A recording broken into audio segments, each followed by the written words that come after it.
Grab your favorite caffeinated beverage and get cozy because you are listening to Mindful as a Mother with Paige Bruce and Lindsay Adams.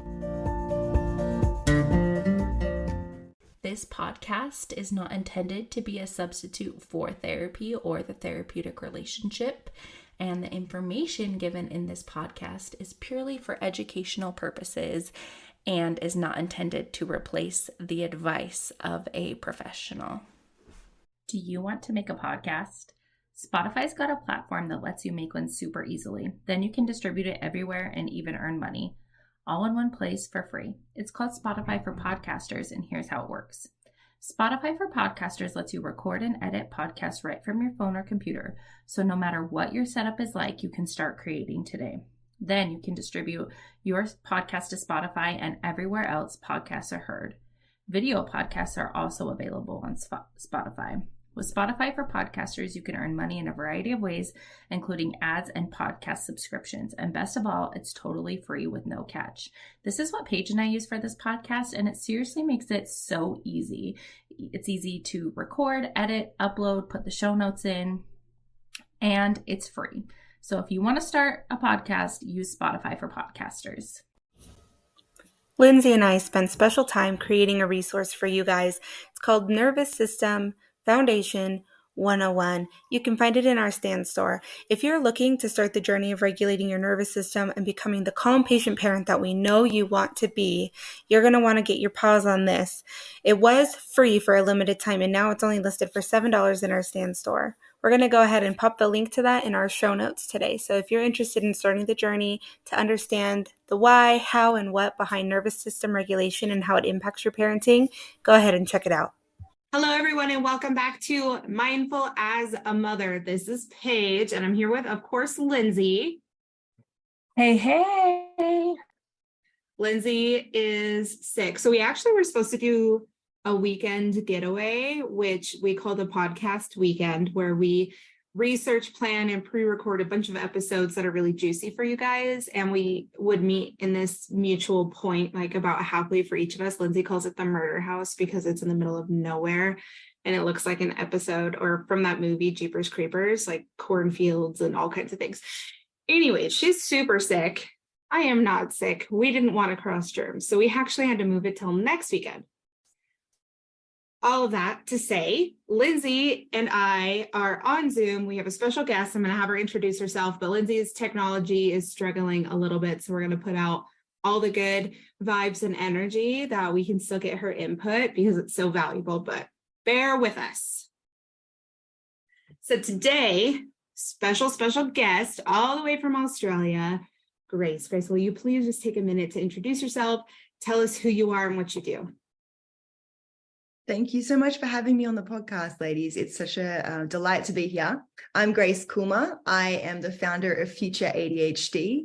I'm an educator. I'm a breathwork and meditation teacher.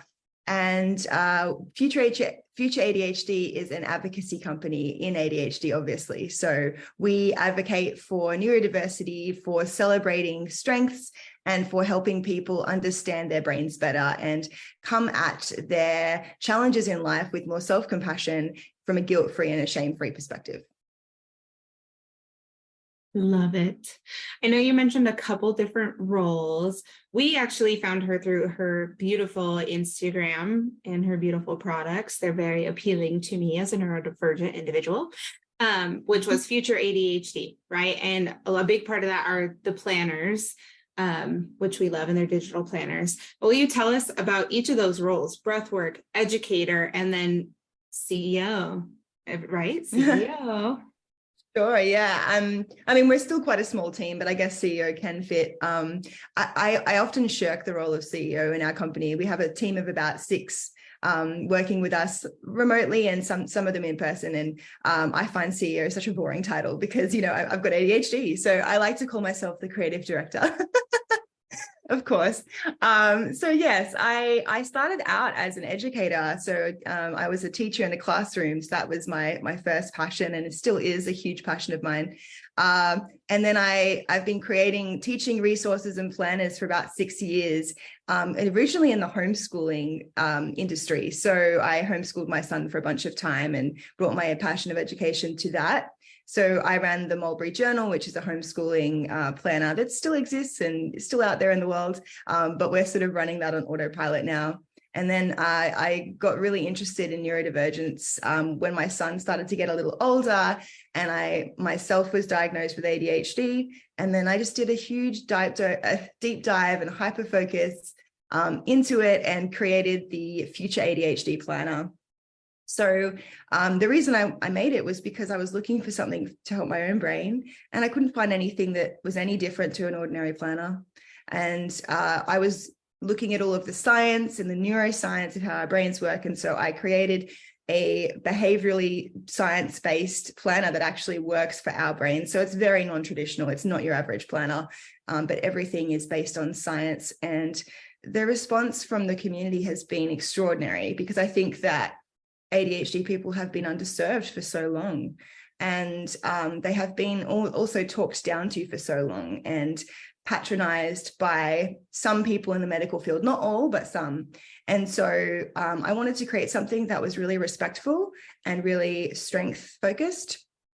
And so, yeah, now we've had 30,000 downloads of the planner, which is huge, and lots of amazing feedback. So it's now my full-time job, and I absolutely love serving the community in this way and pushing constantly for innovative new resources to come to the front. Yes. So funny that we're doing this interview. When I sat down to, I went in my office in the basement before the internet didn't work down there. And there's like a pile of planners that I've tried that haven't worked because they're not made for the neurodivergent brain. And I kind of chuckled. I was like, this is why they're all just sitting on the desk down here, not getting used, just because they're not structured for my brain. So I really appreciate you creating something like this and putting the time and effort into researching what works best for neurodivergent brains. I'm curious how you went about that, like how you went about finding the best things to put in a planner. Yeah, I mean, I did try and base a lot of it on what was already out there, because if you're creating something new, you don't want to make it so new that people are disoriented. So I took existing planners and my experience making the homeschool planner as well. You've got your daily layouts, your weekly layouts, all the typical kind of things, so that people feel, okay, I understand how to find my way around. But then there are little changes to things like the daily focus friend, which is our daily template. Because it has a bunch of sections that are specific for ADHD brains. So instead of a massive to-do list down one side, it's got the to-do list broken up into chunks. So there are 3 things at the top that are the boring, necessary tasks. And I've only let people do 3 per day, max. So that actually kind of guides people towards the boring, like paying your bills or doing the housework or getting the car serviced. And then right below that box, the mini task list there is a rewards box. And so that kind of motivates and prompts people to go, this is a really boring task, but I can put something really fun straight after it. So that's the first thing. The second thing is that it includes a brain dump section. It includes time blocking to sort of alleviate time blindness. It includes a list of people to respond to. It includes self-care icons on that one page that just visually prompt you to do things like brushing your teeth, having a shower, taking your meds if you take meds, eating a proper meal, cleaning the house, like just things that often we forget to do because we get so hyper-focused on something, the rest of the world melts away. And so just that one page itself, I spent quite a long time thinking about all of the elements because it's one of the most used in the planner. But then, of course, it had a lot of other templates, like there's one that you put in people's names when you meet them for the first time. It's the new friends list.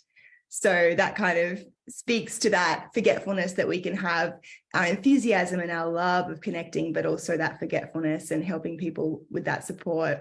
It's got a huge finance section that's just been added, which has a lot of really innovative templates all around how to motivate the emotional side of money management, because we carry a lot of shame, we carry a lot of guilt, we carry a lot of confusion about why really dry topics like finances don't make sense for us. And so by giving the finance section a bunch of more emotional and sort of deep thinking exercises, as well as the more structured finance templates, it really creates that holistic perspective, which I know that you guys both being therapists would totally support, because nothing is ever just one thing when it comes to our brains. Our brains are very complex, and there are just so many reasons and emotional reasons why we do the things we do. So creating a holistic planner that really supports ADHD, multifaceted thinking is really important. Yes, I absolutely agree. And I love, there's so many things that for me, like, oh, that makes sense. That makes sense, especially meeting new people or people to follow up with. Or even I was thinking about this yesterday, because the last 2 days I've had to do a lot of yard work. And one thing that I love to do, and I've had to really unpack the shame and guilt around it, is I love watching TV. I always have. And it doesn't necessarily need to be like me sitting on the couch watching TV. Sometimes I'll hyperfixate on podcasts. Sometimes I'll hyperfixate on music or like an album. Right now I'm watching Wife Swap, which is, Grace, do you know what Wife Swap is? I haven't seen it, but I can imagine, because I watch a fair bit of reality TV. Yes, exactly. So it's reality TV where the two wives of the family switch places, and they're usually polar opposites. So it's like we're trying to gain perspective on how the other side lives when we have really contrasting views. Anyways, I'm eating it up. Sounds juicy. It's so juicy.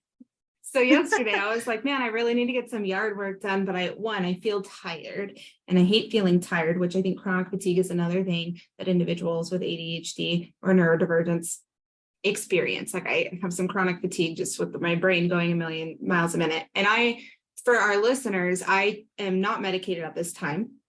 And Lindsay is. And we're both very open about sharing our perspective and how we manage it, because it shows up differently. But I was like, I'm feeling really, really tired. And I just want to watch Wife Swap. Like I feel very driven to watch reality TV. And so what I did was like, okay, I'm going to do yard work, but I will watch on my phone. Like it'll be playing on my phone, on my headset while I'm raking the yard. And for me, I got 3 hours of yard work done. I was like, oh, and after this episode, I'll go eat a snack. And then after this episode, so we used it kind of as like a reward for me to help me do something that was very mundane that I don't necessarily enjoy until afterwards. Then I look at the yard and I'm like, oh, it's gorgeous. I have the best life. But I love that built-in reward section. And I think that's a really important science-backed aspect that you included in, so that way we don't have to think as hard about putting it in there ourselves. Yeah, that's right. And we naturally do find ways to reward ourselves, like you were just saying, with your yard work page. And what you were also describing, I like to also call dopamine surfing. So when you're actually creating an environment where you start with the dopamine task and continue that throughout, you're actually surfing the wave of the dopamine throughout the entire task. And that can be really effective too. So I don't know where I was going with that, but yeah, I just thought of that as you were speaking. I was going to say that, when we think of these things naturally, but when they're in a planner, we'll remember to do them every day, because often we'll forget things when they're out of sight, out of mind, but when they're actually in front of us in a template, it just prompts us to stay regular and do the things that we know make sense for our brains more often. So Grace, what do you love most about having this business and you've structured your life in a way that it sounds like you meet that ADHD need of doing a lot of different things. So what do you love most about what you do? Oh, that's a good question. I think I love being able to think, like I get a lot of time to think deeply, because this is my full-time work and I'm constantly thinking about what is being said in this space of neurodiversity at the moment, and what do we need to hear more of, and just looking at all of the literature and the research and getting to speak to a lot of incredible people like yourselves on my podcast too, because I often find that we get sort of stuck in ruts and in discourses around these big issues. And this happens with all of these big issues that society is grappling with. And sometimes we get a bit obsessed with just one thing. And the last 20 years have been, I think, too obsessed with deficits and too obsessed with a rhetoric of you're broken and you need to be fixed. And my passion, I think, really, really stems from my son, because he hasn't been diagnosed with ADHD, but it's pretty clear that he has a very neurodivergent brain. and I've done a lot of my research. And so I actually got diagnosed first because I thought, well, if I am diagnosed, there's such a huge chance then that's his brain type as well.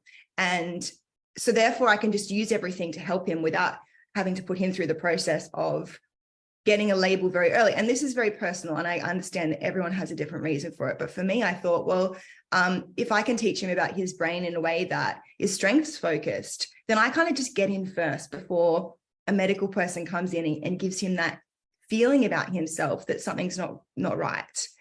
Because if that happens, as you two both know, that happens really young. It's really formative, and it's really a bit more tricky to unhook from.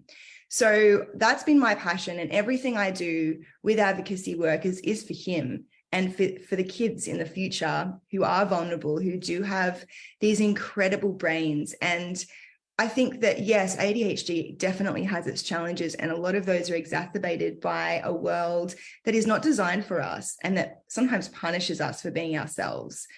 School systems that are quite rigid, and my background as a teacher, I know that that's partly why I'm not in a classroom anymore, because the structure is so rigid and I was too neurodivergent for it. And so I do everything for him, for young people like him, but I'm also seeing adults in my work because my planner is really made for adults, so kids can use it. And the stories I hear from adults who get in touch with me after using it, I can see that they have an inner child there that has been really talked down to their whole life, and they've never really quite understood why it is that they are the way they are, but they just have this fundamental self-belief something's wrong with me. And I get that. I hear stories from women, particularly, not as many men at the moment, but women in their 60s and 70s who come and share with me these really personal, vulnerable things about, oh my gosh, for the first time in my life, I don't feel like an idiot. And that really tears me up, because I just think that wasn't at all what I expected when I went into this line of work. I was focused on the future and children and how we could make society better. And I never thought, wow, there's going to be women who are in their post-menopause in their 60s and 70s who are going to hugely benefit from this work. But that is the case because society has been incorrect about neurodivergence for so long. And there's such a huge impact because of that. And so that's kind of where I am wanting to do the most work, is to really help people unshame their natural tendencies so that when they can just appreciate themselves for who they are, then the things that are difficult for them will actually become easier. We all need support. And no matter where you lie on the spectrum of neurodiversity, neurotypical is still on the spectrum, right? I always like to say, they're not off in their own camp. I'm not neurodivergent. Everyone's on this spectrum of diversity. And so neurotypical people, for want of a better word, logical linear brains, they struggle with stuff too. All of us do. And I just feel like it's really unfair that a whole section of society, the ADHDers and many other neurodivergent types, have been labeled as these incorrect ones, because that's actually made our issues a lot worse. So yeah, that's really my passion. I love that. And I think it's so needed because there is a lot of adults now undoing a lot of that limiting self-talk that has either mostly come from living in a society that isn't neurodiversity affirming. And now it's starting to shift, and it's so amazing to see that shift. And thank you so much for being a part of that shift. I also noticed recently that you started an Instagram for the nervous system in ADHD. Can you tell us a little bit about that? Because the nervous system is something that we talk about a lot and is so important, especially for neurodiverse parents. I love your work on the nervous system. That was one of the reasons when you reached out to have me on the podcast, I was an instant yes, because I could see that you guys got it, so I have a new Instagram account and a new focus as a part of my work with Future.ADHD, which is all about the nervous system. So the Instagram account is adhd.nervous.system, bit of a mouthful.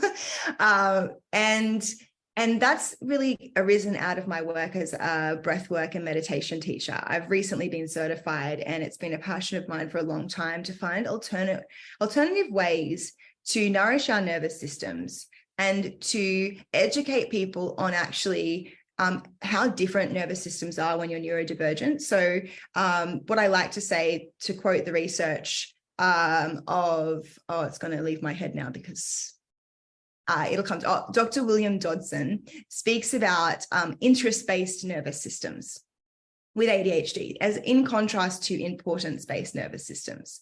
And so the more neurotypical people have importance-based nervous systems, and that means that they are able to prioritize tasks in their life based on how important they are. Whereas when you have an ADHD nervous system, it's interest-based, which means anything might pique your curiosity at any time of the day.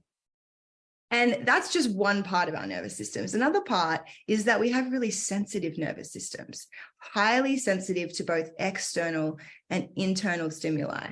And so external stimuli can be everything from fluorescent lighting to background noise to how our clothes feel on our skin, and internal, and also just people's voices, emotions, the emotions of other people we're incredibly sensitive to.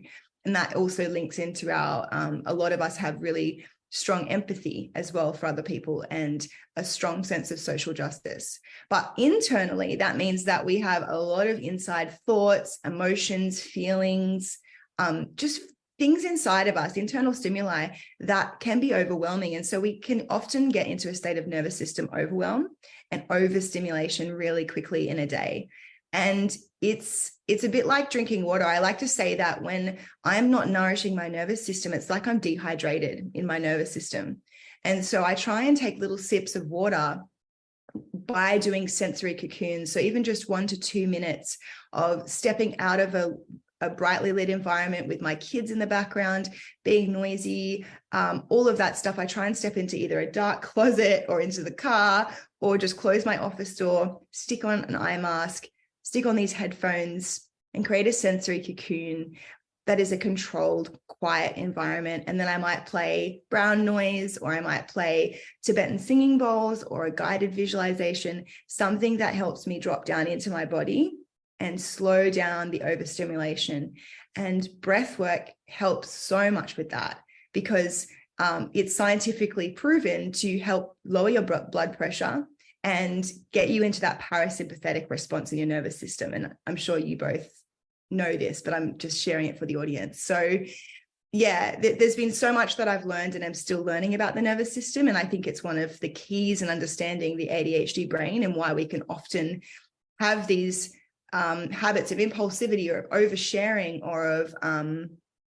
or of time blindness or of urgency. All of these things that we struggle with are often because we're overstimulated and we're disassociating and we're out of body. And so to come back into body is to bring awareness to what we're feeling so that we can start to make more regulated choices.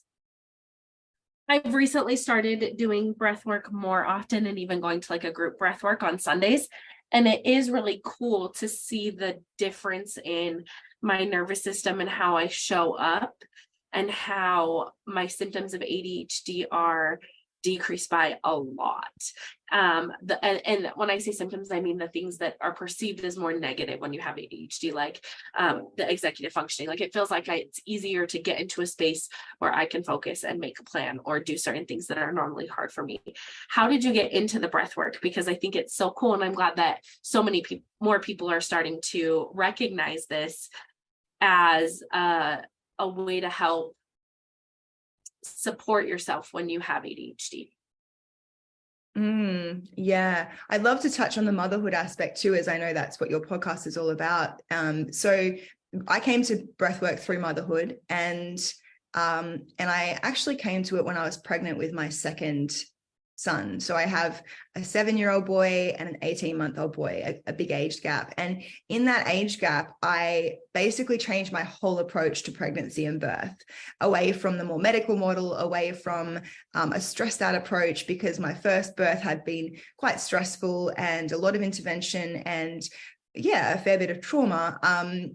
And so by the time I was pregnant with my second, I thought, I want this to be different. And so breathwork was a huge part of learning how to prepare for labor.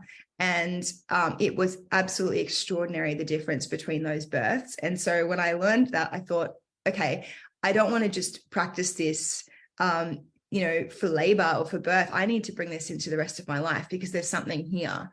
And so I started practicing it just using Insight Timer app and just finding different free resources on YouTube and podcasts just to learn the basic techniques. And I found that the more I did it, the more I wanted to do it, which is really interesting because another thing I like to talk about with nervous systems is that when they're really dehydrated or when they're really undernourished, it's really hard to even get up the energy to do self-care. Self-care requires a baseline level of energy in our nervous systems. And that's why it's so hard for a lot of people to achieve, because they don't even have that basic baseline. And the basic baseline is just for ADHDers is understimulation or just sensory cocooning. Just having that time where there's no demands on us, especially as mothers, is so crucial, because we have so many inner demands anyway, just by having ADHD. And I like to say as well that when you have kids, it's kind of like you have ADHD in the brain and then ADHD outside the brain. Like, it's everywhere. And so very quickly, whatever tools and supports you had when you weren't a mum, they all just kind of fly out the window. And I'd love to hear your experience too. Like, I know that this is into with me, but I'd love to hear, like, if that was similar for you as well. When you became mums, did you find that in hindsight, those symptoms, those challenges with ADHD got worse, even though you may not have been diagnosed at that point? I wasn't diagnosed until after I was a parent. And then the other thing was, you're exactly right. Like, I had the systems built up and the skills to manage my life with no kids, and then adding kids to the mix. And one was a challenge, but then when I had my twins, I went from 1 to 3, and that just like threw my whole system off, because then I felt like I was way out of my league. Like, I didn't have any structure or ability to cope with the level of stress that came to even just the external stress of like having more stuff around and more schedules and just the changes that happen when you bring kids into the world. Paige, what happened for you? I also want to speak into just every you experience as a mother with your children, right? Because it's different. So I feel like early baby life, and I only have singletons, but I have 3. Early baby life felt very easy because I dedicated so much time to my daughter. And then, once they hit toddlerhood, it's a completely different experience, and the skills that you need to help regulate your nervous system change. And it's the same now that they're school aged and they're actively in school. Now they're having these peer interactions, or we're having to interact with the school on their behalf, or they're having all these activities, or, all the things that we want for them to thrive. And I even tell a lot of the mamas that I work with that you think preschool age that maybe you're busy, right? But it doesn't change. So like, you have a lot of littles at home, you're busy, but you don't change being busy as they grow. The type of busy looks different. And so for me, being able to recognize when I'm overstimulated, and I talked with Lindsay a lot about this too, is that when I'm overstimulated, it's finding what my new triggers are now that we're in a newer, differing stage of life, or my kids are going through a developmental leap. And this is it. Like, each time there's a development for them, there's a development for me. And then doing breath work or mindfulness work, or being able to really attune to my nervous system, has helped me recognize those situations sooner, so that way I can show up as the parent I want to be. Yes, I love that. Yeah, I think you're so right that it changes with different stages. And I'm struggling with that at the moment, just because I've got such a big age gap, sort of straddling 2 quite distinct stages there with toddlerhood and kids. And I wanted to say as well, there's another major factor that impacts on ADHD brains, particularly for mums, which is the sleep deprivation is absolutely a killer. And that's another thing that is just essential for nervous system nourishment, is just having enough sleep every night. And if you're waking up to feed your baby as well, like, it's just a lot of giving, and your nervous system can just be depleted constantly. And then waking up in the morning exhausted already before you've even opened your eyes, and then having to do a whole bunch of executive functioning tasks throughout the day. It's just extraordinarily difficult for women with ADHD, particularly in that season of life. And I don't know about you guys, but I have the delayed like sleep portion of ADHD. So I have a really hard time getting to sleep at night, even though I know it's so important. But I can tell the difference when I get a good night's sleep versus when I've stayed up too late the next day. My nervous system is totally different, and it's night and day. But it's just like that step of making myself wind down earlier and try to go to bed earlier. That's so hard, especially as a mom, because that's the only free time we usually get to ourselves is after our kids are asleep. So we want to do things for us. I read that was called revenge bedtime. And I just 1,000,000% resonated, because it does feel a bit resentful. You're just like, I'll just stay up till 1 a.m. Like, this is my time. I need it. I absolutely need my, whatever you're doing to nourish your soul, whether it's just watching some mindless reality TV or reading that book or listening to that podcast or, whatever it might be. It's like, I need this time. I'm willing to sacrifice sleep for it. And yeah, that's really challenging. Yeah, my inner teenager comes out, I think, and is just like protesting and like wants to stay up late. Well, Grace, tell us where we can find you and where everybody can find your products, if they're interested in checking those out. So I bought the planner before we knew you were new, and I didn't even know Paige had asked you to come on the podcast, and I love the planner. So then when she told me you were coming on the podcast, I went to look and I was like, oh, I already bought that and I love it. So I recommend everyone just go try it out, because it's amazing, and you have thought of everything. Oh, thank you so much. I didn't realize that you both knew the planner so well. That's lovely. So we have a website, which is Future.ADHD.com, where you can find a whole bunch of free resources, and also you can purchase the planner. At the moment, it's either digital, so for iPads or tablets or phones or computers. We also have a printable version, so you can print it out and sort of arrange it in a folder the way you like. And I can't say too much yet, but eventually we are working on actually having a print version that you can buy in, Barnes & Noble or Target or what have you. So globally as well. So that's very exciting. I can't say too much about what's going on there yet, but just to pique your interest a little bit there. And I have Instagram, which is future.adhd, and also adhd.nervous-system. So 2 spaces there. And I also have a podcast called Future ADHD. So that's a bit about where you could find me. And I'd love to hear from anyone who's listening who wants to pop into my inbox and share their story with me, or let me know how it's going for them as a mum with ADHD or with ADHD kids. Thanks for coming to Mindful as a Mother podcast. If you'd like more of us and Mindful as a Mother, you can find Paige at Instagram at Parenting with Paige, and Lindsay at Linds_Adams LCSW. Find us on TikTok, Instagram, and in our Facebook group, Creating Community and Smashing Parental Stigma, Embracing Mindful Motherhood and Positive Parenting. Thanks so much, and see you next time.